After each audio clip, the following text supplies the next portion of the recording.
Hello everyone, welcome to all of you. आप सबका बहुत बहुत स्वागत है हमारे इस ऑनलाइन लर्निंग प्लेटफॉर्म पे जिसका नाम है लेट्स स्टडी इंडिया। तो फ्रेंड्स, आज की जो हमारी वीडियो है ये होने वाली है लाइकेन्स के ऊपर। अब ये नया टर्म्स लाइकेन्स क्या है बता देंगे। लाइकेन्स की इस वीडियो में ये आपका जो है कि फर्स्ट सेमेस्टर आपकी जो बॉटनी है उसका आपका 5th यूनिट है। इसमें हमने एक वीडियो देखा था जिसमें हमने मशरूम कल्टीवेशन के बारे में देखा था कि कैसे मशरूम की कल्टीवेशन करते हैं, कैसे उसको ग्रो करते हैं, क्या उसकी न्यूट्रिशन वैल्यू है, कौन सी वेराइटी है, पूरी टेक्निक्स कैसे उसको ग्रो करते हैं, ये सारी चीज़ें हमने अपने प्रीवियस वीडियो में देखी थी। आज की जो वीडियो है वो लाइकेन्स के ऊपर है, ठीक है। तो लाइकेन्स एक्चुअल में होते क्या हैं, पहले इन सारी चीज़ों पे बात कर लेते हैं कि लाइकेन्स होते क्या हैं और हम लाइकेन्स क्यों पढ़ रहे हैं। आपके सिलेबस में है लाइकेन, आप इसलिए पढ़ रहे हैं, लेकिन लाइकेन्स की इंपॉर्टेंस क्या है, इकोनॉमिकली इंपॉर्टेंस क्या है, ये रिप्रोड्यूस कैसे करते हैं, कहाँ पाए जाते हैं, इनका क्लासिफिकेशन, ये सारी चीज़ें देखते हैं। तो सबसे पहले स्टार्ट करते हैं क्या, लाइकेन्स क्या होते हैं। लाइकेन्स क्या होते हैं, आपने एक टर्म सुना होगा जिसे कहते हैं फंगी। एक वर्ड आपने सुना होगा जिसे कहते हैं फंगी या फंगस, और एक वर्ड होता है एल्गी। मैंने आपको बहुत बार बताया है कि जब क्लासिफिकेशन किया गया था तो फंगाई या फंगस जिसे कहते हैं वो आपका जब 5 किंगडम क्लासिफिकेशन पढ़ते तो पहला क्या है, मोनेरा, प्रोटिस्टा, फंजी, एनिमेलिया और प्लांटी, या प्लांटी और एनिमलिया। तो फंगस क्या है, आपका थर्ड वाला किंगडम है। तो फंगस क्या होते हैं, ये नॉन फोटोसिंथेसिस होते हैं। आपने अपनी 3rd यूनिट अगर थोड़ी बहुत पढ़ी होगी, क्योंकि मैंने तो पढ़ाई नहीं है, सिंथेटिक। तो अगर आपको बेसिक नॉलेज भी है 11th 12th में कभी भी पढ़ा होगा फंगस के बारे में, तो क्या होता है, ये नॉन फोटोसिंथेसिस। मशरूम पढ़ा था ना, मशरूम वो एक प्रकार का फंगस है, नॉन फोटोसिंथेटिक होता है क्योंकि उसके पास क्लोरोफिल प्रेजेंट नहीं होते, क्लोरोफिल प्रेजेंट नहीं होते हैं। दूसरी बात क्या है कि जो एल्गी होता है ये क्या होते हैं, ये फोटोसिंथेसिस होते हैं, फोटोसिंथेटिक होते हैं। फोटोसिंथेटिक होते हैं इसका मतलब क्या कि ये प्रकाश संश्लेषण करते हैं।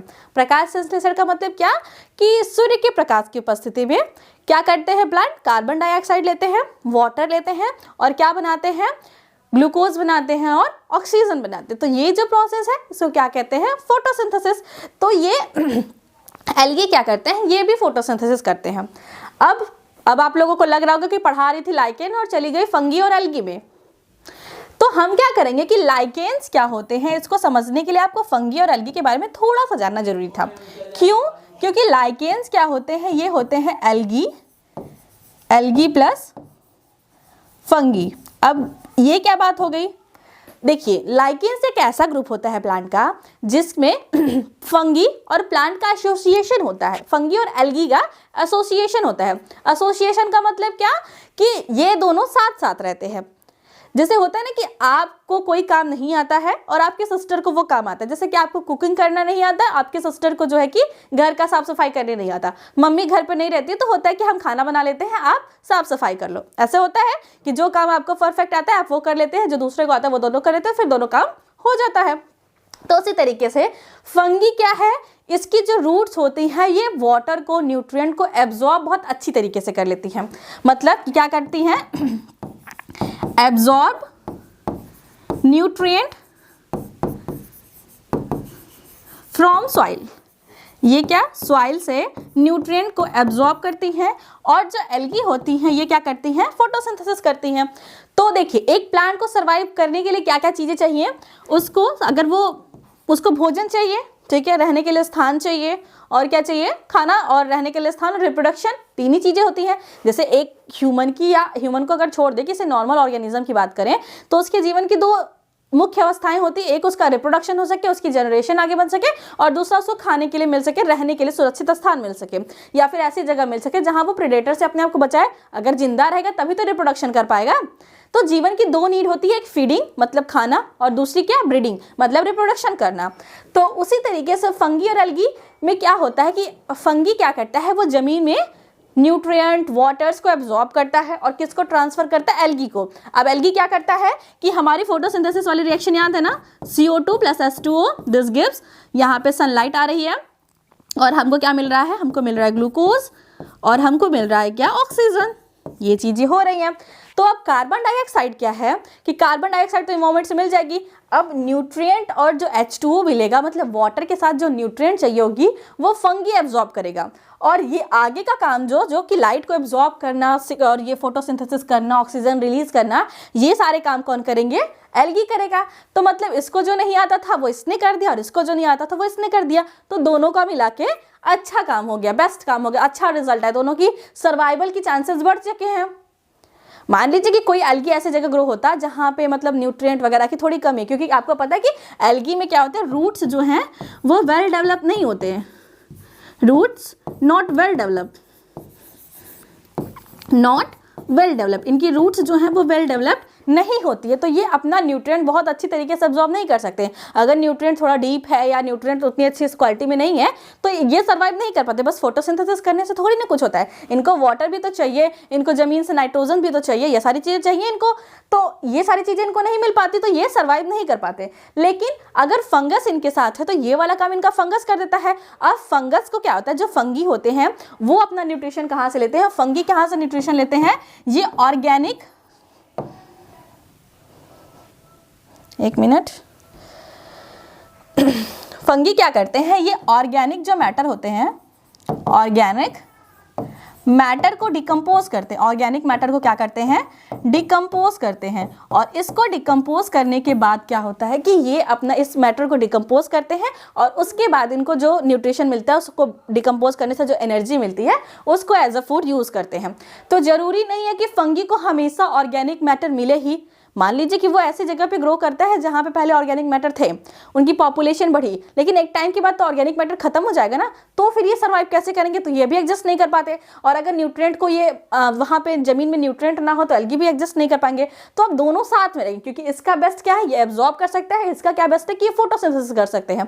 तो दोनों अगर साथ में रहेंगे तो अच्छे रिजल्ट आएंगे। एक एग्जाम्पल इस तरीके से कि मैं आपको पढ़ाती हूँ, ठीक है, और आप अच्छा परफॉर्म करते हैं एग्जाम में तो ही तो अच्छा रिजल्ट आएगा। अगर मान लीजिए कि आप बहुत मेहनती हैं बट जो आपका टीचर है वो उतनी अच्छी तरीके से आपको नॉलेज नहीं दे रहा है, तो कहीं ना कहीं आपका जो आप जहाँ तक पहुँचना चाहते हो वहाँ तक नहीं पहुँच पाओगे, क्योंकि टीचर का बच्चों का दोनों कंट्रीब्यूशन होता है, दोनों का कोलैबोरेशन होता है, तब जाके अच्छे रिजल्ट आते हैं। या फिर टीचर बहुत मेहनत करे, बच्चे अच्छे से मेहनत ना करे, बच्चे उसको कॉन्सेप्ट को ना पढ़े, रिवीजन ना करे, डेली क्लासेस ना करे, तो उसका भी साइड इफेक्ट पड़ेगा, रिजल्ट उतने अच्छे नहीं आएंगे, टीचर कितना भी मेहनत कर ले। तो दोनों का एसोसिएशन अगर रहेगा कि मान लो टीचर जो कह रहा है वो बच्चे कर रहे हैं, जो बच्चे चाहते हैं वो टीचर उनको बता रहा है, जो बच्चों का कन्फ्यूजन है वो टीचर्स क्लियर कर रहे हैं, तो इसके बाद परफेक्ट एसोसिएशन बनता है जिसकी वजह से रिजल्ट अच्छे आते हैं। तो लाइकेंस क्या है, लाइकेंस में फंगी और एल्गी का एसोसिएशन होता है जिसकी वजह से जो ऑर्गेनिज्म बनता है उसको लाइकेंस कहते हैं। ये एक सिम्बायोटिक लाइकेंस जो है ये सिम्बायोसिस का एक बहुत अच्छा एग्जाम्पल है, सिम्बायोसिस का एक बहुत अच्छा एग्जाम्पल है। थोड़ी सी और चीज़ें जान लेते हैं लाइकेंस के बारे में, उसके बाद स्ट्रक्चर, रिप्रोडक्शन, ये सारी चीज़ें तो पढ़नी है, अच्छी अच्छी चीज़ें जानते हैं। लाइकेंस आपने देखा होगा कि आप जब केमिस्ट्री लैब में जाते हैं तो आपको एक लिटमस पेपर मिलता है, क्या मिलता है, लिटमस पेपर। तो ये लिटमस पेपर क्या होता है, ये हमको इसी लाइकेंस से ऑब्टेन होता है, लाइकेंस जो होते हैं उसी से हमको लिटमस पेपर मिलता है। लाइकेंस जो होते हैं आपको जब भी आप लाइकेंस लिखेंगे तो आप ये लिखेंगे it is association of algal and fungal component, ठीक है। देखिए बहुत सारे साइंटिस्टों का ये बताना था कि जो एल्गी है और फंगी है, जो एल्गी है और जो फंगी है, इन दोनों जो है ये दोनों साथ साथ रहते हैं, मतलब कि 50-50% वाली शेयरिंग, कि 50% हक इसका है, 50% शेयरिंग इसकी, 50% का इसका है। लेकिन बाद में ऐसा पता चला, बाद में कुछ साइंटिस्टों का मानना था कि जो फंगी है वो मास्टर है, जो फंगी है वो मास्टर है, और जो एल्गी है वो क्या है, वो स्लेव है। स्लेव का मतलब नौकर। तो फंगी क्या है, वो मास्टर है, और एल्गी क्या है, स्लेव है। ऐसे कैसे पता चला, किस बात पे, ये किस कॉन्सेप्ट के बेसिक पे इन्होंने ऐसा कहा, इन्होंने ये देखा, एक साइंटिस्ट थे, उन्होंने ये देखा कि जो फंगी है, जब सेक्सुअल रिप्रोडक्शन की बात आती है, जब लाइकेंस में किसकी बात आती है, सेक्सुअल रिप्रोडक्शन की जब बात आती है तो क्या होता है कि जो फंगी हमारी है वो पार्टिसिपेट करती है और एल्गी उसमें कोई पार्टिसिपेशन नहीं करती है। और सेक्सुअल रिप्रोडक्शन ही एक ऐसा तरीका है जिसकी वजह से वेरिएशन आ सकता है, इवोल्यूशन आ सकता है। आप दोनों लोग साथ में रह रहे हो, जैसा टीचर ने बहुत अच्छा पढ़ाया, बच्चे ने बहुत अच्छा नंबर गेन कर लिया, उसके बाद बच्चा अपने फ्यूचर में आगे बढ़ जाता है, टीचर को भूल जाता है। ऐसा नॉर्मली होता है, हम लोग भी ऐसा किया कि अब जो हमारे टीचर ने हमको स्कूल में पढ़ाया था हमसे उतने टच में नहीं है। तो जस्ट एग्जाम्पल, तो फंगी क्या है, वो सेक्सुअल रिप्रोडक्शन की तरह बिहेव, सेक्सुअल रिप्रोडक्शन जो है वो सिर्फ फंगी में होता है, एल्गी में उसका कोई पार्टिसिपेटेशन नहीं होता है। अभी हम लोग सेक्सुअल रिप्रोडक्शन पढ़ेंगे तो पता चलेगा। तो लोगों का कहना है कि फंगी क्या है, वो एल्गी को यूज करता है अपने न्यूट्रिशन के लिए, क्योंकि उसको फोटोसिंथेसिस के लिए न्यूट्रिशन भोजन बनवाना है, तो एल्गी को तब तक अपने साथ रखा, फिर जब सेक्सुअल रिप्रोडक्शन की बात है तो उसको अलग कर दिया। तो इसको कहते हैं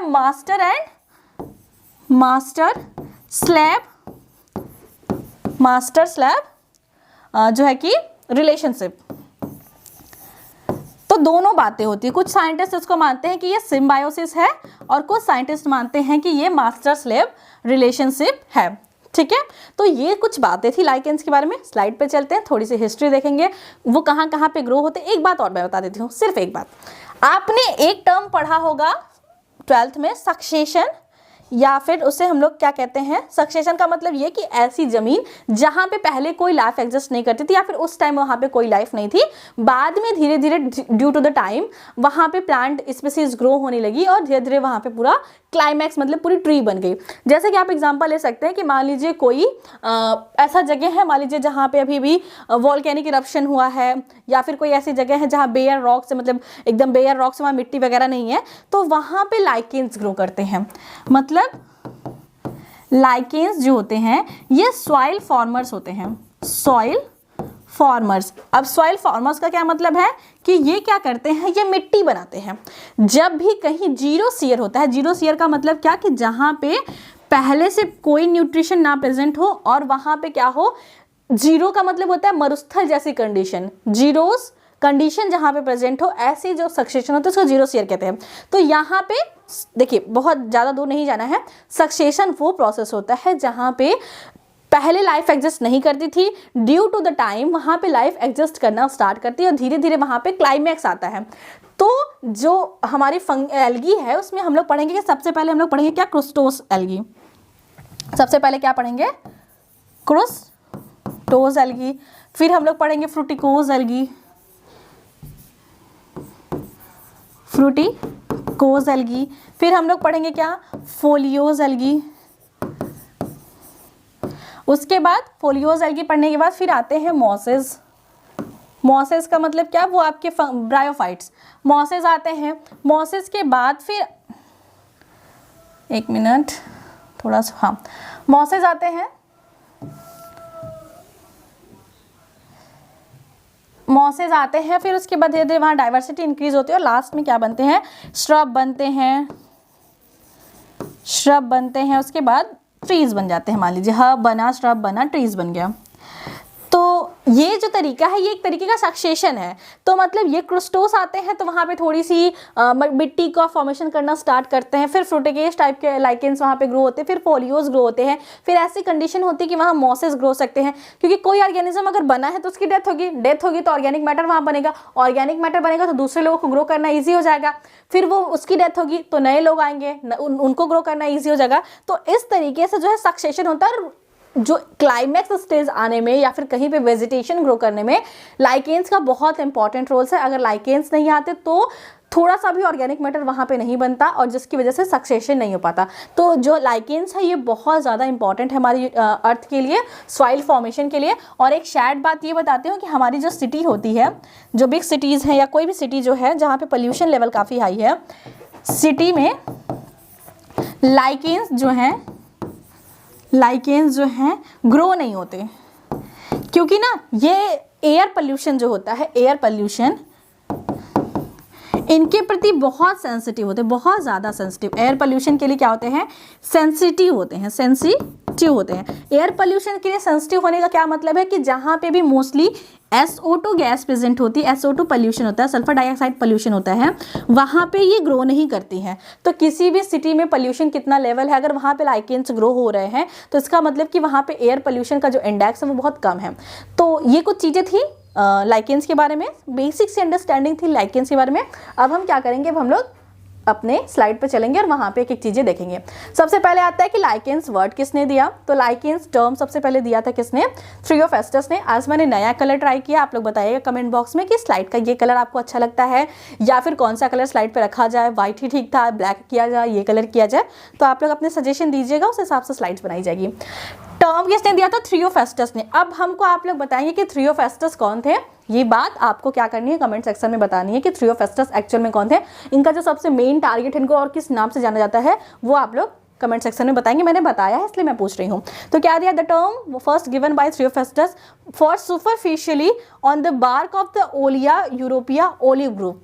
एक सुपरफिशियल ग्रोथ इन्होंने देखा था कि जो प्लांट के जो बार्क्स होती हैं, बार्क मतलब क्या समझते हैं कि जो प्लांट होता है, जैसे आपने कोई आम का पेड़, नीम का पेड़, कटहल का पेड़, किसी भी चीज़ का पेड़ देखा होगा तो उसमें क्रैक्स दिखते हैं, जैसे लगता है कि छोटी छोटी चपड़ी की जैसा क्रैक्स लगा होता है, तो उसको कहते हैं बार्क्स। तो उसके बार्क पे ग्रो होने वाली एक देखी थी ओलिया यूरोपिया ओलिव ट्री पे, उसको ही इन्होंने नाम दिया था क्या, लाइकेंस। आगे देखते हैं, ये बहुत स्मॉल ग्रुप है प्लांट का। जैसे कि प्लांट में क्या है कि एल्गी से स्टार्ट करते हैं, एल्गी ब्रायो, तो एल्गी ब्रायो पे आ जाते हैं ना, तो बीच में क्या होता है, फंगी भी एक छोटा सा टॉपिक, अरे लाइकेंस भी एक छोटा सा टॉपिक होता है।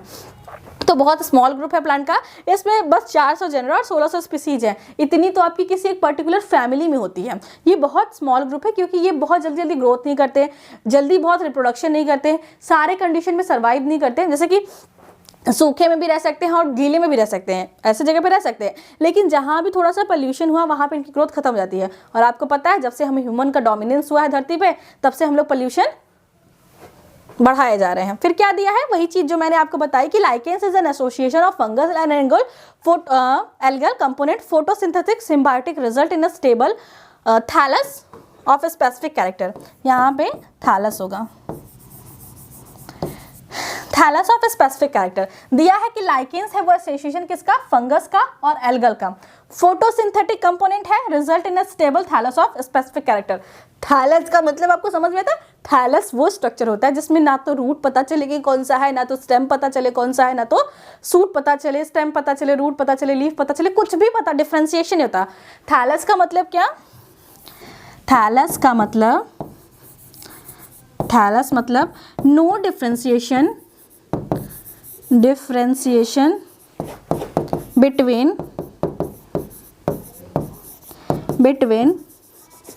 root, shoot and stem. ना तो रूट में डिफ्रेंशिएशन, ना तो सूट में डिफ्रेंशिएशन, किसी भी चीज़ में कोई डिफ्रेंशिएशन नहीं होता। आप देख के नहीं बता सकते कि इसका रूट है कि स्टेम है कि लीफ है, तो डिफ्रेंशिएशन जिसमें नहीं होता, ऐसे स्ट्रक्चर को प्लांट में क्या कहते हैं, थैलस कहते हैं। तो ये लाइकेंस और जो लाइकेंस में जो एल्गल कंपोनेंट है, जो फंगल कंपोनेंट है, ये मिलकर क्या कहते हैं, थैलस बनाते हैं, जो कि फोटोसिंथेटिक होते हैं, क्योंकि एल्गी के पास फोटोसिंथेसिस कैपेसिटी है। The algal components is known as the phycobionts. आप एल्गी की स्टडी जब करते हैं, द स्टडी ऑफ एल्गी,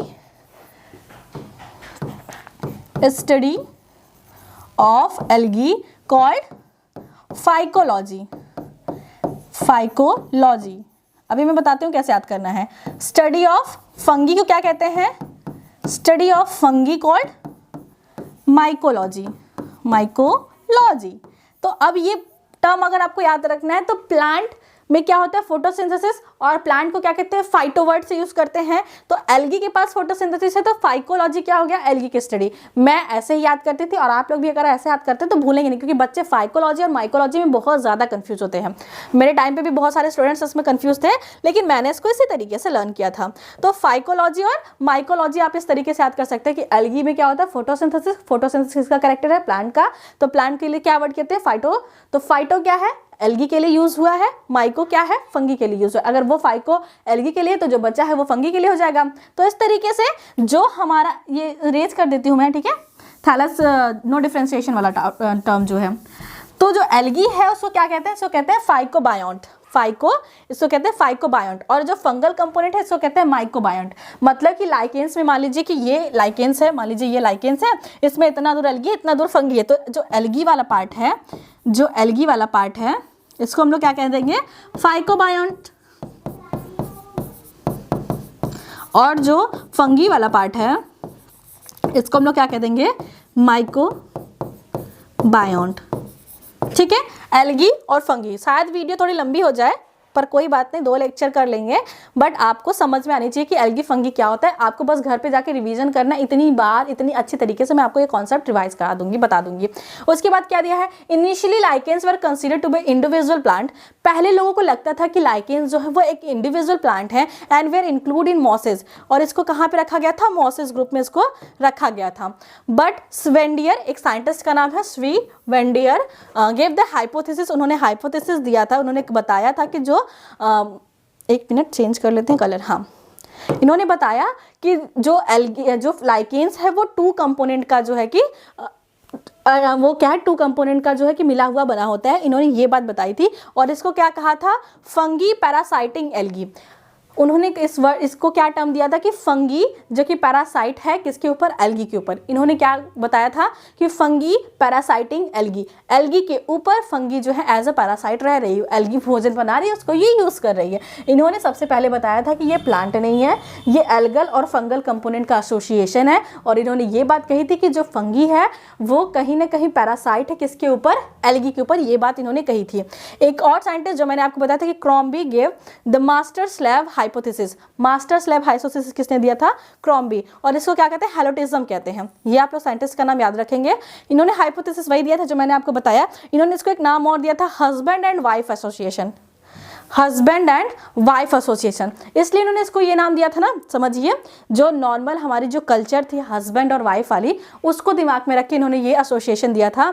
इन्होंने बताया कि जैसे वाइफ क्या होती है नॉर्मली, मैं आज के मॉडर्न लड़कियों का नहीं बोल रही हूँ, जो नॉर्मल जो इंडियन हाउस वाइफ होती हैं, जो वाइफ होती है, उनका जो मेन काम होता है, जो मेन काम दिया गया है उनको, वो क्या है, making food, care of babies, जो भी मेकिंग ऑफ फूड यहाँ पे इन्होंने मेनली माना था। और जो हस्बैंड होते हैं, जो हस्बैंड हैं, उनका क्या काम होता है कि कलेक्शन ऑफ द, पैसा वैसा कमाना, बाहर जाना, नौकरी वोकरी करना, कलेक्शन ऑफ द न्यूट्रिएंट, मतलब कि इनऑर्गेनिक मटेरियल और वाटर।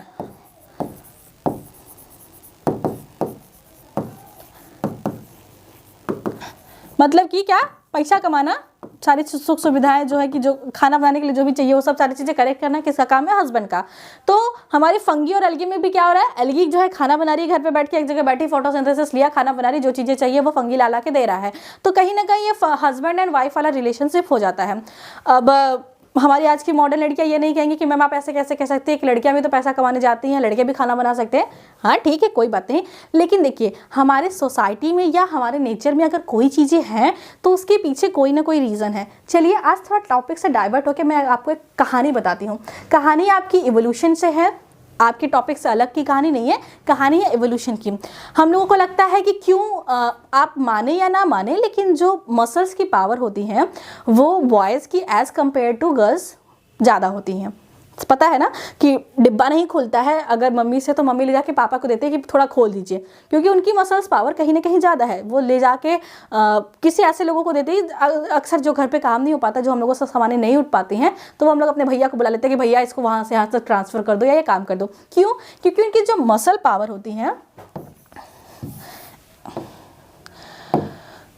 उनकी जो है मसल पावर जो होती हैं वो ज़्यादा होती हैं, मसल पावर जो है उनकी ज़्यादा होती है। अब ये मसल पावर इनके पास ज़्यादा कैसे हुई, इसके बारे में बात करते हैं। अगर आप इवोल्यूशन को पढ़ेंगे, जब ह्यूमन के विकास की या सिविलाइजेशन की बात हम लोग पढ़ते हैं, तो हम लोग पढ़ते हैं कि क्या पहले ह्यूमन जो है अकेले रहता था, घूम घूम के रहता था, फिर उन्होंने खेती करना स्टार्ट किया और गाँव, धीरे धीरे गाँव बनने लगे, कस्बे बनने लगे और लोगों ने साथ में रहना स्टार्ट किया, जिसकी वजह से सिविलाइजेशन स्टार्ट हुई। ये बात हम लोग पढ़ते हैं जब हम लोग पढ़ते हैं समाज में इवोल्यूशन जैसी चीज़ें, जो हिस्ट्री वगैरह में पढ़ते हैं कि कैसे समाज बना, कैसे खेती होने लगी, कैसे आदिवासी लोग एक जगह आके रहने लगे, ये सारी चीज़ें जब पढ़ते हैं तो ये टॉपिक पढ़ते हैं। अगर हम इसे बायोलॉजी के पॉइंट ऑफ व्यू से देखें तो हमारे जो प्राइमेट्स होते हैं, जो ह्यूमंस मतलब जो ह्यूमन में आते हैं, इनके अंदर एक साइकिल होता है जिसे हम लोग कहते हैं मेंस्ट्रुअल साइकिल। मेंस्ट्रुअल साइकिल जैसे पीरियड कहते हैं, तो मेंस्ट्रुअल साइकिल जो साइकिल होती है, इसमें देखिए क्या अंतर होता है कि ये मेंस्ट्रुअल साइकिल ही, जिसे लोग पीरियड कहते हैं या जिसे हमारी सोसाइटी में कहते हैं कि इस टाइम जो फीमेल जो है वो अपवित्र हो जाती हैं, यही एक साइकिल है जिसकी वजह से हम इस तरीके से सोसाइटी बना के रहने लगे, हमारी टेक्नोलॉजी धीरे धीरे डेवलप होने की लगी। उसके पीछे का मेन रीजन ये मेंस्ट्रुअल साइकिल है। कैसे, मैं आपको बताती हूँ। देखिए मेंस्ट्रुअल साइकिल क्या होता है, ये एक प्रकार का ऐसा साइकिल है जो लगभग 28 से 30 दिन में कंप्लीट होता है। और क्या होता है कि इसके लास्ट में क्या होता है कि फीमेल की बॉडी से क्या होता है, कुछ फ्लूइड्स रिलीज होते हैं, कुछ ब्लड फ्लूइड रिलीज होते हैं। वो ब्लड क्या होता है, देखिए हम लोग को लगता है कि जो 4 से 5 दिन में ब्लड की ब्लीडिंग होती है वही मेंस्ट्रुअल साइकिल है। नहीं, वो मेंस्ट्रुअल साइकिल का एक फेज है। पूरी मेंस्ट्रुअल साइकिल आपके पूरे महीने में चलती रहती है। क्या होता है, आपकी ओवरी में एग बनता है, वो एग आपकी फैलोपियन ट्यूब में, जैसे कि अगर मैं सिंपल सा एक फिगर बनाऊं, इस तरीके से, तो क्या है, ये मान लो फीमेल की ओवरी है, मतलब कि फीमेल का रिप्रोडक्टिव ऑर्गन है, मान लीजिए इस तरीके से, और इधर भी एक ओवरी लगी है, इस तरीके से मान लो ओवरी लगी है, और यहाँ पे क्या है, फैलोपियन ट्यूब्स है, यहाँ पे क्या है, फैलोपियन ट्यूब से मान लीजिए। तो क्या होता है, पूरे महीने क्या होता रहता है कि यहाँ से एक बनता है, यहाँ पे एक बना, और फिर ये यहाँ पे ट्रांसफ़र हुआ, फिर ये यहाँ पे है, यहाँ पे है, यहाँ पे है, और जब तक ये चीज़ें होती हैं तब तक यहाँ पे कुछ लेयर्स बन जाती हैं। यहाँ पे क्या होती हैं, कुछ लेयर्स बन जाती हैं, यहाँ पे 3 लेयर बन जाती हैं। और ये लेयर क्या होती हैं कि ये लेयर इसलिए बनती है ना, क्योंकि जो बच्चा अगर मान लीजिए ये जो एग है इसको स्पर्म ने आके फर्टिलाइज किया, तो यहाँ पे जो है बच्चे का इम्प्लांटेशन होता है, यहाँ पे फीमेल का गर्भ होता है जहाँ पे बच्चा 9 महीने ग्रो करता है। तो बॉडी अपने आप को इस तरीके से प्रिपेयर करती है कि इस महीने अगर फर्टिलाइजेशन हो जाती है, अगर बेबी का डेवलपमेंट हो जाता है, तो हमको वहाँ पे इसको इम्प्लांट करना है। ऐसी चीज़ों का प्रिपरेशन बॉडी में चलता है। लेकिन हर महीने तो फीमेल को जो एग है वो स्पर्म से मिलता नहीं है, तो ऐसा नहीं होता है। तो क्या होता है कि ये जो एग है, जो एग बना है वो एग, और ये जो दीवार होती है, ये ये ट्यूब होती है, इसके थ्रू बॉडी से बाहर निकल जाती है। तो जो बॉडी से बाहर निकलने का जो स्टेज होता है, इसी को हम लोग कहते हैं मेंस्ट्रुअल ब्लीडिंग वाला फेज। ठीक है, पूरे महीने आपकी बॉडी में कोई ना कोई सर्कल चलती रहती है, कोई ना कोई साइकिल चलती रहती है। जो ब्लीडिंग वाली फेज होती है उसी को लोग कहते हैं कि इसकी इस टाइम पीरियड्स हैं, या इस टाइम इसकी जो है कि क्या बोलते हैं हिंदी में, महीना आया है, ऐसा को सब लोग बोलते हैं। तो ये पूरी प्रोसेस है। अब इस प्रोसेस से इवोल्यूशन कैसे हुआ मैं आपको बताती हूँ। देखिए नॉर्मली आपने गाय वगैरह को, अगर आप लोग गाँव में रहते हैं, थोड़ा सा भी ऑब्जर्व किया होगा, तो उनका एक हीट पीरियड होता है। नॉर्मली ऑर्गेनिज्म का क्या होता है, एक हीट पीरियड होता है। हीट पीरियड का मतलब क्या, वो पीरियड जिस टाइम वो मेट करती हैं, वो पीरियड जिस टाइम वो मीटिंग करती हैं, अपने मेल पार्टनर के साथ मीटिंग करती हैं, उनके में एक पर्टिकुलर सीजन होता है या एक पर्टिकुलर टाइम पीरियड होता है जिसके अंदर वो मीटिंग करती हैं। हमारे एग्जिस्टेंस के लिए हर ऑर्गेनिज्म के जीवन की 2 नीड होती हैं। एक क्या होती है, फीडिंग होती है, और दूसरी क्या होती है, ब्रीडिंग होती है। एक क्या होती है, फीडिंग, और दूसरी क्या होती है, ब्रीडिंग। अब फीडिंग और ब्रीडिंग जो चीज़ें होती हैं, एक मतलब खाना मिलना और दूसरा क्या होना, रिप्रोड्यूस करना।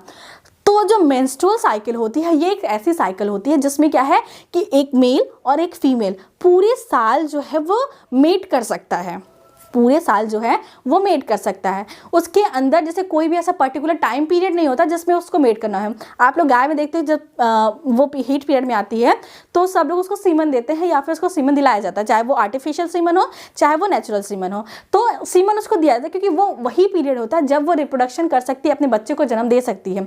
अभी क्या है, हमारे दो वाला कॉन्सेप्ट है। पहले ऐसा नहीं था, पहले जितना हो सकता था लोग उतने बच्चे पैदा करते थे ताकि उनकी जनरेशन आगे बढ़ सके। ठीक है, हर ऑर्गेनिज्म ऐसा करता है कि जितना पॉसिबल, जैसे कि कुत्ते वगैरह देख लीजिए 5 से 6 बच्चे वो लोग एक बार में देते हैं। तो हमारे अंदर क्या था कि हम पूरे साल जो है ब्रीड कर सकते थे। तो एक ऑर्गेनिज्म को क्या चाहिए, फीडिंग चाहिए, ब्रीडिंग चाहिए। मान लीजिए कि 2 कपल है, एक ये मेल हो गया और एक जो है ये हमारी फीमेल हो गई। इसका थोड़ा बाल बना देते हैं, ये हमारी जो है फीमेल हो गई। ठीक है, तो इस फीमेल को मान लीजिए ये इसका मेल पार्टनर है, ये फीमेल पार्टनर है। तो इस मेल पार्टनर ने इसको दोनों में फर्टिलाइजेशन, मतलब दोनों में मेटिंग हुई और ये फीमेल जो है प्रेग्नेंट हो गई। अब मेल का काम, जैसे ये फीमेल जो है प्रेग्नेंट हो गई, बॉडी जैसे कि प्रेगनेंसी के हिसाब से बॉडी को थोड़ा रेस्ट चाहिए, ये उतनी कैपेसिटी इसके पास नहीं थी कि जाके रिप्रोडक्शन, मतलब कि अपने लिए फूड कलेक्ट कर सके। और तो ये जो मेल था ये फीमेल की केयर करने लगा, क्योंकि इसके पास उसका बच्चा था, अपने बच्चे के लिए सबको प्यार होता है, तो ये फीमेल की केयर करने लगा। ये बाहर जाता था, खाना वाना कलेक्ट करके लाता था, इस फीमेल को देता था। ठीक है। अब इस फीमेल को देता था, तो ये फीमेल को जब ये भोजन देता तो ये फीमेल घर पे रहती थी, खाना वाना खाती थी, और जब इसका बच्चा डिलीवर हो गया, मान लीजिए इसका बच्चा डिलीवर हो गया, डिलीवर होने के बाद फीमेल की बॉडी थोड़ी वीक हो गई, तो ये क्या करती थी कि इसको क्या चाहिए, फीडिंग चाहिए। ये अपना कर रहा है फीडिंग, अपना भोजन बाहर से ला रहा है, इसको भी दे रहा है, अपने भी खा रहा है, फीडिंग तो इसकी हो रही थी। अब इसको ब्रीडिंग करनी थी, तो इसने फिर इसी सेम फीमेल पार्टनर को एज अ ब्रीडर यूज किया। फीडिंग और ब्रीडिंग, इसको अपनी रिप्रोडक्शन, मतलब बच्चा एक हो गया, फीमेल की बॉडी फ्री है, तो ये फिर से उससे मेटिंग कर सकता था। मतलब कि वो दोनों साथ में रहने लगे, बच्चा भी छोटा था तो उसको खाना पीना ला ला के वो उसका जो मेल, मतलब जैसे फादर कह सकते थे, वो दे रहा है, और फीमेल क्या कर रही है, बच्चे की केयर कर रही है, और मेल को क्या चाहिए, खाना मिल रहा है, ब्रीडिंग करने के लिए पार्टनर भी मिल रहा है, तो उसको कहीं और जाने की कोई जरूरत नहीं है। जब चाहे वो उस फीमेल के साथ ब्रीडिंग कर सकता था। तो ये हिस्ट्री में था। तो अब ये फीमेल बच्चे की केयर कर रही है, इसके लिए एज ए ब्रीडिंग पार्टनर भी की तरफ वर्क कर रही है, और इसको फीडिंग भी रहा है। मेल को भी क्या मिल रहा है, मेल को भी फीड मिल रहा है, ये बाहर जा रहा है, खाना ला रहा है, और इसको मेटिंग के लिए पार्टनर भी मिल रहा है। मेल को भी मिल रहा है, फीमेल को भी क्या हो रहा है, फीडिंग के लिए भोजन मिल रहा है, और मेट करने के लिए पार्टनर मिल रहा है। तो दोनों की नीड कंप्लीट हो रही थी। अभी की हमारी नीड है कि एजुकेशन देना है, गाड़ी खरीदनी है, ड्रेस खरीदना है, स्कूल का फीस जमा करना है। पहले की ये सारी बेसिक नीड क्या थी, फीडिंग और ब्रीडिंग, ये दोनों के साथ में रह के कंप्लीट होने लगी। अब मान लीजिए कि ये पार्टनर थोड़ा ग्रो कर जाते हैं और इनके बच्चे बड़े होते हैं। जब इनके बच्चे बड़े होते हैं तो साथ में रहते हैं, क्योंकि उसको भी अपने फीमेल पार्टनर चाहिए होती है। तो इस तरीके से जब वो साथ में रहते हैं तो फिर इसी तरीके से उनके बच्चे बड़े हुए, और इसी तरीके से धीरे धीरे धीरे धीरे करके सिविलाइजेशन बनी, हिस्ट्री बनी। और जिस ऑर्गेनिज्म में ये मेंस्ट्रुअल साइकिल नहीं होता, वो जनरली गैदर्ड करके बहुत कम रहते हैं। मान लीजिए बहुत सारे ऐसे ऑर्गेनिज्म होते हैं जो सोशल लाइफ स्पेंड करते हैं, लेकिन मेंस्ट्रुअल साइकिल ही एक ऐसा साइकिल है जो कि माना जाता है कि ये हमारे ह्यूमन की सिविलाइजेशन के पीछे का मेन कॉन्सेप्ट है, मेन बेसिक जो है वो यही था। क्योंकि इंसान को फीडिंग चाहिए, मतलब किसी भी ऑर्गेनिज्म को फीडिंग चाहिए और ब्रीडिंग चाहिए, अपना रिप्रोडक्शन करा के अपने ऑर्गेनिज्म को बढ़ाना है, अपने नंबर ऑफ ऑर्गेनिज्म को अपनी धरती पर बढ़ाना है। तो फीडिंग करने के लिए भोजन दोनों को मिल रहा था, ब्रीडिंग करने के लिए दोनों को मिल रहा था, तो दोनों ने साथ रहना स्टार्ट किया। उनके बच्चे भी उनके साथ रहे, क्योंकि मतलब अब उनके बच्चे भी वहीं पे रहने लगे। फादर लाला के भोजन देता था, सब खाते थे। उसके बाद वो बढ़ने लगे तो वो भी जाके खाना लेके आते थे, सारे लोग खाते थे। फिर वो आपस में ब्रीड किए होंगे, और उस तरीके से आगे जनरेशन टू जनरेशन उनकी नंबर बढ़ती गई, और पूरी तरीके से सिविलाइजेशन बनने लगी। एक ही मेल पार्टनर तो रहे नहीं होंगे, मेल फीमेल जो स्टार्टिंग में स्टार्ट किया था, बहुत सारे रहे होंगे। तो इस तरीके से पूरी सिविलाइजेशन बन गई। समझ में आ रहा है? तो जो मेंस्ट्रुअल साइकिल लोग इतना मतलब उसको खुल के बात नहीं करते, मेंस्ट्रुअल साइकिल के बारे में अगर आप क्लास में पढ़ा दो तो बच्चों को लगता है कि मैम क्या ही पढ़ा रही हैं। वो मेंस्ट्रुअल साइकिल जो है वो हमारे ह्यूमन सिविलाइजेशन के लिए इंपॉर्टेंट है, और अगर सिविलाइजेशन नहीं हुई होती तो आज हम ह्यूमन जिस तरीके से ह्यूमन है वैसे नहीं रहे होते। सब लोग अपना अपना जंगल में घूमते रहते, खाते पीते रहते। तो समझ में आया? मज़ा आया? टॉपिक से थोड़ा डाइवर्ट हो गया तो कोई बात नहीं ना, चलेगा ना। कभी कभी ऐसे इंटरेस्टिंग स्टोरी सुननी चाहिए। मैं फिर आपको कभी साइंस से रिलेटेड, आपकी लाइफ से रिलेटेड कोई ना कोई इंटरेस्टिंग स्टोरी बताते रहेंगे। बातें हैं टॉपिक पे, फटाफट टॉपिक कंप्लीट करते हैं, ठीक है। तो यहाँ पे क्या दिया है कि इनके अंदर इनके अंदर जो एसोसिएशन होता है वो क्या होता है, हस्बैंड एंड वाइफ का। बात यहीं से उठी थी, हस्बैंड एंड वाइफ का। समझ में आया क्यों इन्होंने हस्बैंड वाइफ एसोसिएशन कहा था? इसीलिए कहा था। और कोई लड़की कमेंट बॉक्स में ये नहीं लिखेगी कि मैम हम लोग लड़कों ज़्यादा स्ट्रॉन्ग हैं। आप हो सकते हैं, आप मेंटली स्ट्रॉन्ग हो सकते हैं, लेकिन जो नेचर है आपका, जो आपको जेनेटिकल मिला है, वो मेल की जो मसल्स पावर होती है वो फीमेल से स्ट्रांग होती है। आप पुशअप करके, आप मेहनत करके, आप जिम जाके बढ़ा सकते हो, ऐसे कोई बात नहीं है। लेकिन मेल की एज अ बर्थ के टाइम से उनकी जो मसल्स की पावर होती है वो फीमेल से ज़्यादा होती है। क्योंकि इवोल्यूशन के टाइम में लैमार्क का वो पढ़ा था ना कि जिस ऑर्गन का यूज़ करते रहो उसकी डेवलपमेंट होती है। हालांकि वो सब जगह गलत नहीं है, क्योंकि कहीं ना कहीं इनकी जो मांसपेशियों की शक्ति है वो इतने टाइम से आ रही है कि कहीं ना कहीं वो जर्म सेल्स में जाके उनका जो ये इवोल्यूशन था वो जर्म सेल तक पहुंच चुका था, और वो इवॉल्व होती रही। ठीक है, आगे पढ़ते हैं। तो यहाँ पे क्या दिया है, and this association fungal partner is the master. इसमें क्या है, फंगल पार्टनर जो है मास्टर है, और अलगल पार्टनर क्या है, वो स्लेव है। और इस तरीके का जो एसोसिएशन होता है ये क्या कहता है, हेलोटिज्म। हेलोटिज्म आप लोग याद रखेंगे कि व्हाट इज हेलोटिज्म। मास्टर और स्लेव का जो एसोसिएशन होता है in the lichen, it's called helotism. Short question में आपके एग्जाम में ये क्वेश्चन आ सकता है कि हेलोटिज्म क्या है, तो हेलोटिज्म इंपॉर्टेंट करके लिख लेंगे। ठीक है, चलते हैं नेक्स्ट डे पे। और ये जो थ्योरी थी ये सबसे ज़्यादा एक्सेप्टेड इस टाइम में मानी जाती है। अब हम लोग क्या पढ़ेंगे, जनरल कैरेक्टर्स के बारे में, लाइकेन्स के बारे में। तो बहुत सारी चीजें मैंने आपको बता दी हैं, यहाँ पे सिर्फ हमको रीड करना है। क्या है, lichen have a complete thalloid structure. बताया मैंने कि वहाँ पे क्या होता है, थैलॉइड स्ट्रक्चर होता है। थैलॉइड का मतलब क्या, कि जिसमें रूट, स्टेम और लीफ डिफरेंशिएटेड नहीं होते हैं। Formed by association of algal and fungal, algae और फंगी का एसोसिएशन होता है, ये भी पढ़ा था।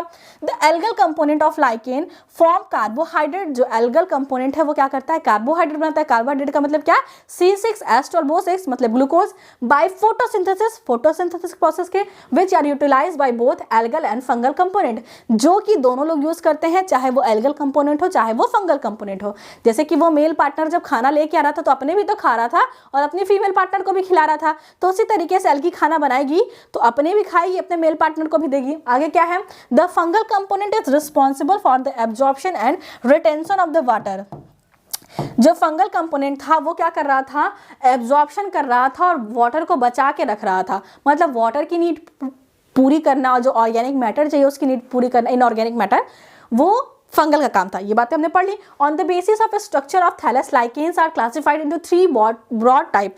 जो अगर हम क्लासिफिकेशन करें उनके स्ट्रक्चर के हिसाब से तो 3 प्रकार के होते हैं। एक होता है क्रुस्टेश, फोलियोस और फ्रूटिकोस, इसके बारे में डिटेल में पढ़ेंगे। देखिए क्रुस्टोस का मतलब क्या होता है कि किसी सतह पे बिल्कुल ऐसे चिपटी हुई, मतलब जैसे आप कह सकते हैं कि पतली सी प्लेट की तरह हुई। और फ्रूटिकोस, फोलियोस का मतलब क्या होता है कि थोड़ी फॉलिकल टाइप में, मतलब वो थोड़ी सी उभरी हो सकती है, थोड़ा मतलब इरेक्ट नहीं होती, पूरी सिलेंड्रिकल ही होती, मतलब पूरी फ्लैट ही होती है, लेकिन वो थोड़ी सी उनमें थोड़ा उभार जाता है तो थोड़ा और डेवलप टाइप के होते हैं। फ्रूटिकोस में क्या होता है, ये छोटे छोटे से प्लांट की तरह दिखते हैं। मैं आपको फिगर भी दिखाऊंगी, आगे बताऊंगी भी, बस बता देते हैं कि जो इनका classification on the basis of structure ये 3 है, फ्रूटिकोस, फोलियोस और नहीं, सबसे पहले क्रस्टोस, फोलियोस और फ्रूटिकोस। आगे क्या है, lichens reproduce asexually by the formation of various type of asexual spores. ये एसेक्सुअल भी रिप्रोडक्शन करते हैं, सेक्सुअल भी करते हैं। तो सेक्सुअल में कौन पार्ट करता है, सिर्फ फंगल पार्टनर। एसेक्सुअल रिप्रोडक्शन क्या होता है, स्पोर्स बनाते हैं, ओइडिया बनाते हैं, पिक्निडिया बनाते हैं, इस तरीके से कुछ स्पोर्स बनाते हैं जिसके द्वारा ये एसेक्सुअल रिप्रोडक्शन करते हैं। उसके बाद नेक्स्ट स्लाइड में क्या है, only fungal component is involve in the sexual reproduction. अगर ये सेक्सुअल रिप्रोडक्शन करते हैं तो वहाँ पे सिर्फ फंगल कंपोनेंट जो है वो इन्वॉल्व होता है। अब थोड़ा सा फंगल और जो मतलब कि इनका जो सेक्सुअल रिप्रोडक्शन होता है उसके जो ऑर्गन्स होते हैं वो किस टाइप के होते हैं, कैसे होते हैं, उसके बारे में थोड़ा सा इन्फॉर्मेशन यहाँ पे है। आपको जब किसी भी ऑर्गेनिज्म की बेसिक इंट्रोडक्शन लिखनी है, जनरल कैरेक्टर लिखना है, तो आप पहले लिखेंगे कि ये क्या है, ठीक है। उसके बाद उसके बारे में कहाँ पाया जाता है, थोड़ी बहुत चीज़ें लिखेंगे। उसके जनरल फीचर्स के बारे में लिखेंगे, मतलब कुछ उसके जो स्पेशल फीचर्स है, कुछ उसके जनरल फीचर्स है, फोटोसिंथेसिस कैसे करता है, खाना कैसे बनाता है।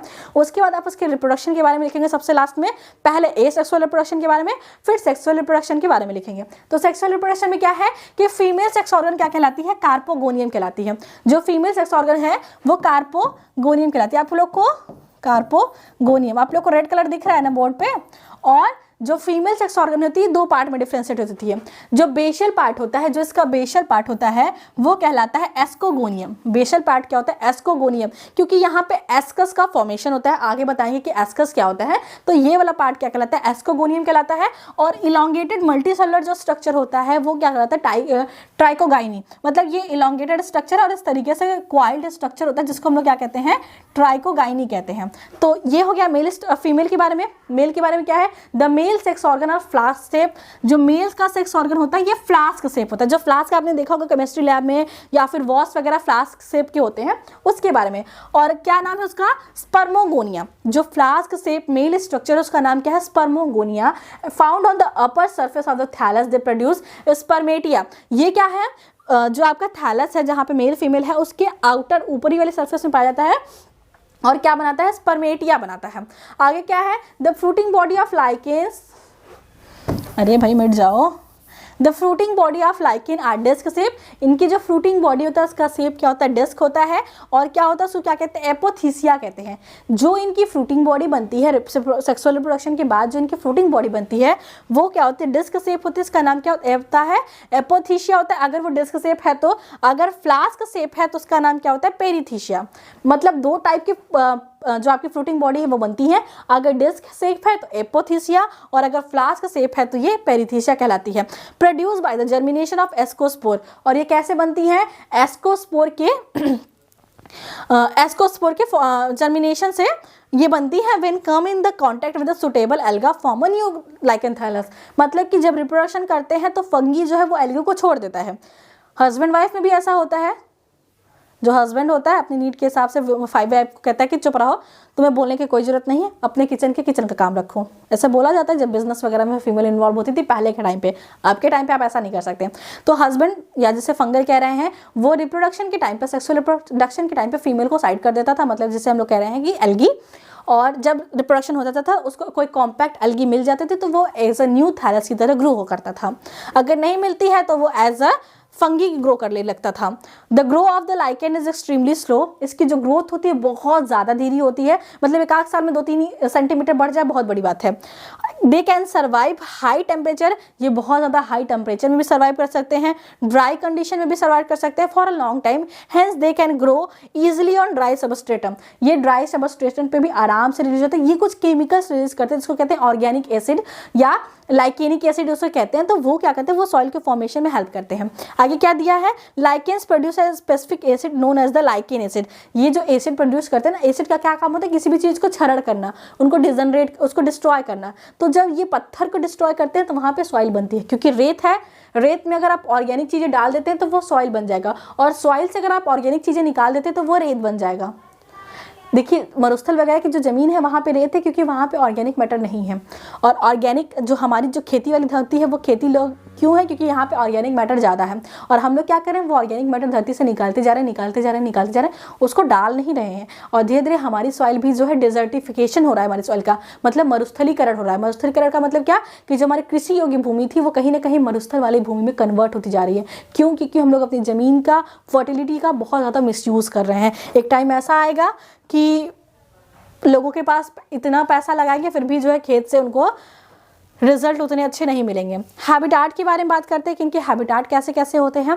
तो ये बहुत वाइड हैबिटाट शो करते हैं, मतलब कि ये मरुस्थल जैसे एरिया में भी ग्रो हो सकते हैं, और आर्कटिक रीजन में जहाँ पे इतनी बर्फ़ होती है, इतना हमेशा बर्फ़ से ढका रहता है, वहाँ पे भी लाइकेन्स ग्रो करते हैं। तो इनका जो वेरिएशन होता है बहुत वाइड होता है। क्या चीज़ें यहाँ पे दी है, कुछ एग्जाम्पल दिया है कि अगर वो कहाँ पे ग्रो होते हैं तो उनको क्या नाम देते हैं, कहाँ पे ग्रो होते हैं तो उनको क्या नाम देते हैं। तो दिया है हैबिटाट की अगर हम बात करें तो इनका habitat so wide variation on bare rock to Arctic region. Bare rock मतलब ऐसे चिकनी जो पत्थर होती है जहाँ पे बिल्कुल मिट्टी नहीं होती, वहाँ से लेके वो आर्कटिक रीजन तक इनका जो है वेरिएशन देखने को मिलता है, मतलब ह्यूज वेरिएशन आप कह सकते हैं। Lichens grow in such habitat where other plant would not grow. Lichens ऐसे हैबिटाट में भी ग्रो हो सकते हैं जहाँ पे अदर जो प्लांट हैं वो ग्रो नहीं हो सकते, ऐसे हैबिटाट में भी लाइकेन ग्रो होते हैं। इसीलिए इनका जो मेन फंक्शन होता है वो क्या, मतलब इनका जो मेन हमारे लिए इकोनॉमिकली इंपॉर्टेंट है वो क्या है कि ये सॉइल फॉर्मर्स होते हैं, सॉइल का फॉर्मेशन करते हैं, जिसकी वजह से वहाँ पे वेजिटेशन आना स्टार्ट होती है। वेजिटेशन आने के बाद वहाँ पे पूरा क्लाइमैक्स बनता है। आगे क्या दिया है कि अगर वो रॉक पे ग्रो होती है, जो एल्गी आपकी जो लाइकेन्स आपके हैं अगर वो रॉक पे ग्रो होते हैं तो उनको हम लोग क्या कहते हैं, उनको हम लोग कहते हैं सेक्सिकोलस। अगर वो बार्क ऑफ ट्री मतलब जो प्लांट की जो छाल होती है उस पर ग्रो होती है उसको कहते हैं कॉर्टिकैलस। कॉर्टी का मतलब समझते हैं कॉर्टेक्स से लिया गया है। कॉर्टेक्स प्लांट का जो अंदर वाला भाग होता है जो उसका पूरा ऐसे वाइट, आप जो अगर प्लांट को ऐसे कट हुआ देखा होगा तो जो हल्का वाइट येलोइश पार्ट बनाता है उसको कहते हैं क्या, कॉर्टेक्स कहते हैं। तो ये कॉर्टेक्स वाला पार्ट कॉर्टेक्स से नाम लिया गया है कि ये बाग पे ग्रो होता है, उसको कॉर्टिकैलस कहते हैं। अगर ये अर्थ क्रस्ट पे ग्रो करता है तो उसको टेरिकोलस कहते हैं। तो इस तरीके से कुछ नाम है। देखिए जो मैंने बात आपको पहले ही इंट्रोडक्शन में बताई थी वो यहाँ पे है कि lichens do not grow near the big city. Lichens कभी भी बड़ी सिटियों के नज़दीक ग्रो नहीं होते हैं, बिकॉज क्यों, they are very sensitive to air pollution और स्मोक और स्पेशली SO2 पोल्यूशन। क्योंकि शहरों में क्या है कि पोल्यूशन लेवल बहुत हाई है, तो इसलिए ये शहरों में बिग सिटी में ग्रो नहीं होते। नॉर्मली जहाँ पे एयर पोल्यूशन काफ़ी कम होता है वहाँ पे ये ग्रो होते हैं। और जब इकोलॉजी की आप स्टडी करते हैं, इकोलॉजी का स्टडी मतलब कि जो ऑर्गेनिज्म का इंट्रोडक्शन है बिटवीन नॉन लिविंग और लिविंग थिंग्स के बीच में, वो सारी चीज़ें स्टडी करते हैं कि ये स्पीसीज़ किस इन्वायरमेंट में पाया जाता है और ये किस तरीके से अपना मतलब सर्वाइवल करता है, ये दूसरे स्पीसीज़ के लिए किस तरीके से काम है, ये सारी जो स्टडी है वो इकोलॉजी कहलाती है। तो इकोलॉजी के जो लोग स्टडी करते हैं वो जहाँ पे लाइकेन्स देखते हैं, मतलब कि यहाँ पे लाइकेन ग्रो हो रहा है, इसका मतलब कि यहाँ की जो एयर पोल्यूशन का जो क्वालिटी है वो बहुत कम है, मतलब यहाँ की जो एयर है वो प्योर है। तो इसे बायो इंडिकेटर की तरह भी यूज़ करते हैं। बायो मतलब लिविंग, इंडिकेटर मतलब कि इनका प्रेजेंस होना किसी चीज़ को इंडिकेट कर रहा है। अगर ये प्रेजेंट है इसका मतलब कि यहाँ पे SO2 का पोल्यूशन बहुत कम है, यहाँ का जो एयर है वो प्योर है। क्लासिफिकेशन और बात कर लेते, जैसे हैबिटाट के बारे में बात किया गया, अब इनके क्लासिफिकेशन के बारे में और बातें कर लेते हैं। क्लासिफिकेशन में क्या दिया है, क्लासिफिकेशन ऑफ लाइकेन की बात करें तो इनका कोई एज सच रियल क्लासिफिकेशन नहीं है। इनका कोई ऐसा रियल क्लासिफिकेशन है जो कि मोस्ट एक्सेप्टेड हो। अलग अलग बेसिक के हिसाब से इनका क्लासिफिकेशन दिया गया है। मैंने बोला ना कि फंगी को क्या कहा गया है, मास्टर कहा गया है। तो यहाँ पे जो क्लासिफिकेशन दिया गया है वो बेस्ड है कि किस फंगी से क्लासिफिकेशन, मतलब कौन सा फंगी उसमें इन्वॉल्व है। जैसे फंगी के कुछ ग्रुप्स होते हैं, एस्कोमाइसिटीज, बेसिडियोमाइसिटीज, ड्यूटेरोमाइसिटीज, ये मेनली जो है फंगल ग्रुप्स हैं। तो फंगी को तो वैसे ओमाइसिटीज, एस्को, बेसिडियो, ड्यूटेरो 4 में बांटा गया है, लेकिन मेनली क्या होते हैं, मैं दूसरा कलर ले लेती हूँ, आपको शायद ये कलर नहीं दिखता होगा, ऐसा मुझे लग रहा है। एस्को माइसिटीज, बेसिडियोमाइसिटीज, माइसिटीज, और क्या है, ड्यूटेरो माइसिटीज, एस्को, बेसिडियो, ड्यूटेरोमाइसिटीज। तो अगर जो लाइकेन्स है उसमें जो फंगी है वो एस्को है तो उसको कहते हैं ये एस्को लाइकेन है। अगर उसमें जो फंगी है वो बेसिडियो तो उसको कहते हैं ये बेसिडियो लाइकेन्स है। अगर उसमें ड्यूटेरो है तो उसको कहते हैं ड्यूटेरो लाइकेन्स है। मेनली जो पाया जाता है 70 से 80%, क्या कह सकते हैं, 80 से 90 भी कह सकते हैं, इतना परसेंटेज जो लाइकेन्स मिलता है उसमें एस्कस मतलब एस्कोलाइकेंस ही होता है, मतलब उसमें एस्कोमाइसिटीज के मेंबर ही होते हैं।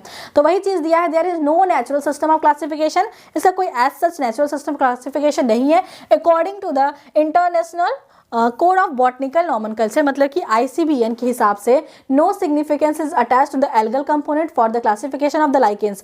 मतलब कि जब हम ICBN के हिसाब से क्लासिफिकेशन करते हैं तो एल्गी किस टाइप का है किसी को फर्क नहीं पड़ता। वाइफ की क्या सोच है ये सोसाइटी में किसी को फर्क नहीं पड़ता था। जो फीमेल की सोच है, उसका जो पॉइंट ऑफ व्यू है, उसका जो हैप्पीनेस है, वो सारी चीज़ों से किसी को फर्क नहीं पड़ता। वो एक आइडल वुमेन होनी चाहिए, लोगों को इसी बात से फर्क पड़ता है। उसी तरीके से एल्गी को जितना यूज़ कर रहे हैं, एक्सप्लॉयटेशन उसका कर रहे हैं, फोटोसिंथेसिस कर रहे हैं, लेकिन क्लासिफिकेशन में उसका यूज़ नहीं कर रहे हैं। और जो है कि जो फंगी का जो सोचना है, जिस प्रकार का फंगी है उसी प्रकार का लाइकेन बनेगा। मतलब कि कह सकते हैं ना कि एक हस्बैंड वाइफ है तो वाइफ की क्या सोच है कि वो अपने बच्चे को क्या बनाना चाहती है या उसको कैसे रखना चाहती है, इसमें मतलब कि वाइफ उसका केयर कर रही है, ठीक है, लेकिन बच्चा कैसा बनेगा ये डिसाइड करेगा उनके फादर। ऐसा पहले की सोसाइटी में होता था, अभी भी बहुत जगह पे ये सारी चीज़ें होती हैं। आपने कभी ना कभी ये सारी चीज़ें ऑब्जर्व की होंगी, क्योंकि हमारा जो समाज है वो मेल डोमिनेंट है, मतलब पुरुष प्रधान समाज है। तो इन्होंने जो वाइफ और हस्बैंड का कॉन्सेप्ट दिया था वो बहुत डीप, अगर आप जाके समझते हैं तो ये लाइकेन में बहुत हद तक ट्रू भी है, लेकिन ये पहले की सोसाइटी की बात थी। अब जो है हम इक्वालिटी वाले लोग हैं, लेकिन अभी भी बहुत सारी जगह ऐसी हैं जहाँ पे ये मास्टर और स्लेव वाला कंडीशन चलता है हस्बैंड और वाइफ के बीच में। एस्कोलाइकेन, बेसिडियो और ड्यूटेरोलाइकेन। अगर एस्कस में मतलब कि जो फंगी है वो एस्कोमाइसिटीज है तो एस्कोलाइकेन, अगर बेसिडियोमाइसिटीज है तो बेसिडियोलाइकेन, और अगर ड्यूटेरो है तो ड्यूटेरोलाइकेन। ठीक है, ये क्लासिफिकेशन का एक तरीका हो गया। और अलग अलग मेंबर्स को हम लोग अलग अलग पढ़ लेते हैं, तो कुछ अलग नहीं दिया है, वही सारी चीजें थोड़ा सा और डिटेल में दे दिया गया है। दिया क्या है, एस्कोलाइकेन क्या है, fungal component is the member of the class ascomycetes. जो एस्कोलाइकेन है इसमें जो मेंबर है फंगी वो एस्कोमाइसिटीज है। एल्गी से किसी को मतलब नहीं है कि एल्गी कौन सा वाला है, बस अगर फंगल कंपोनेंट आप देखेंगे, अगर आपको लाइकेंस की कभी स्टडी करनी है आप देखेंगे कि जो फंगल कंपोनेंट है वो एस्कोमाइसिटीज का मेंबर है, तो मतलब कि ये फंगी जो है एस्कोलाइकेन है। और क्या दिया है इसके, अगर ये 2 प्रकार के होते हैं, अगर इनकी फ्रूटिंग बॉडी जो इनकी जो फ्रूटिंग बॉडी बनती है वो डिस्क शेप है तो इसको कहते हैं जिम्नोकार्पी, और अगर फ्लास्क शेप है तो इसको कहते हैं पायरिनोकार्पी। अगर आप ये नहीं भी याद करते तो कोई बात नहीं, आपको बस ये पता होना चाहिए। आगे चलते हैं नेक्स्ट वाली लाइकेन के ऊपर।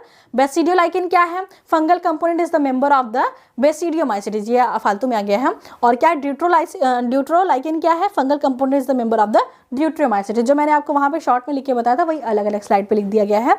और क्लासिफिकेशन एक और तरीके से है कि जो फंगी और एल्गी का जो डिस्ट्रीब्यूशन है, मैं आपको यहाँ दिखाती हूँ, यहाँ पे फिगर मैंने ऐड किया है। जो देखिए यहाँ पे क्या है कि ये जो आपको जाले जैसा स्ट्रक्चर दिख रहा है, इस तरीके से जो स्ट्रक्चर दिख रहा है ये आपका फंगी है, और इस तरीके से जो गोला गोला स्ट्रक्चर दिख रहा है ये आपका क्या है, एल्गी है। तो जब फंगी और एल्गी का डिस्ट्रीब्यूशन जो है वो पूरे थैलस में इक्वल होता है, एक मिनट, जो फंगी और एल्गी का जो डिस्ट्रीब्यूशन है वो बिल्कुल इक्वल होता है, तो ऐसा जो लाइकेन होता है इसको कहते हैं होमो आइसोमेरस। इसको क्या कहते हैं, होमो आइसोमेरस लाइकेन। और जब इनका डिस्ट्रीब्यूशन जो है वो इररेगुलर होता है, मतलब कि क्या होता है कि इतनी दूरी में फंगल रहेगा, इतनी दूर में एल्गी रहेगी, फिर इतनी दूर में फंगी रहेगी। जब इस तरीके से स्पेसिफिकेशन होता है, डिफ्रेंसिएशन होता है between the thallus, distribution of the algae and fungi, तो वो क्या कहलाता है, वो कहलाता है हेट्रोमेरस। हेट्रोमेरस, हेट्रोमर का नाम का वर्ड का यूज ही वहां पे करते हैं जहां पे चीजें थोड़ी अलग हो। होमो में क्या सारी चीजें सेम डिस्ट्रीब्यूट है, मतलब कोई अलग अलग डिफ्रेंसिएशन नहीं कि यहाँ पे एल्गल पार्टनर रहेगा फिर फंगल पार्टनर रहेगा फिर एल्गल रहेगा या फंगल रहेगा, ऐसे कोई डिस्ट्रीब्यूशन वहां पे नहीं है। वहां पे क्या है कि पूरी तरीके से सब मिक्स्ड है। तो ऐसे जो डिस्ट्रीब्यूशन होती है उसको क्या कहते हैं, हेट्रोमेरस डिस्ट्रीब्यूशन। तो उसको यहाँ पे देख लेते हैं।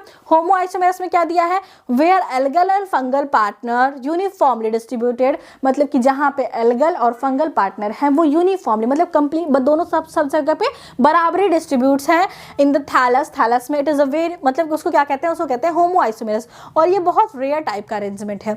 आगे देखते हैं हेट्रोमेरस के बारे में क्या है। In this type of lichen different zone formed by the algal and fungal component, मतलब कि अगर हम बात करें इस तरीके से अगर हम बनाएं तो ये इतना दूर मान लीजिए फंगल पार्टनर है, फिर इतना दूर एल्गल पार्टनर का जोन है, फिर फंगल पार्टनर का जोन है, तो इस तरीके से जोन का डिफरेंशिएशन होता है। तो ऐसा अगर लाइकेन का थैलस आपको दिखता है तो वो क्या है, हेट्रोमेरस है। एग्जाम्पल क्या क्या, मतलब कि इसके कौन कौन से जोन होते हैं, सबसे ऊपर अपर कॉर्टेक्स है, फिर एल्गल जोन है, फिर मेडुला है, फिर लोअर कॉर्टेक्स है। तो इस तरीके से कुछ जोन्स होते हैं जो कि इनके हिसाब से भी क्लासिफिकेशन किया जाता है। तो ये फिगर आप लोग देख सकते हैं, अगर आपके एग्जाम में मतलब कि आपको बनाना है तो आप बना सकते हैं कि एक में क्या करेंगे कि इक्वल डिस्ट्रीब्यूशन रखेंगे एल्गल और फंगल पार्टनर का, तो उसको कह देंगे होमो आइसोमेरस। अगर जोन्स बना देते हैं तो उसको क्या कह देंगे कि वो क्या है, जोन्स अगर बना देते हैं तो क्या कहेंगे, हेट्रोआइसोमेरस। तो इसके बाद इस वीडियो को एंड करते हैं यहीं पे।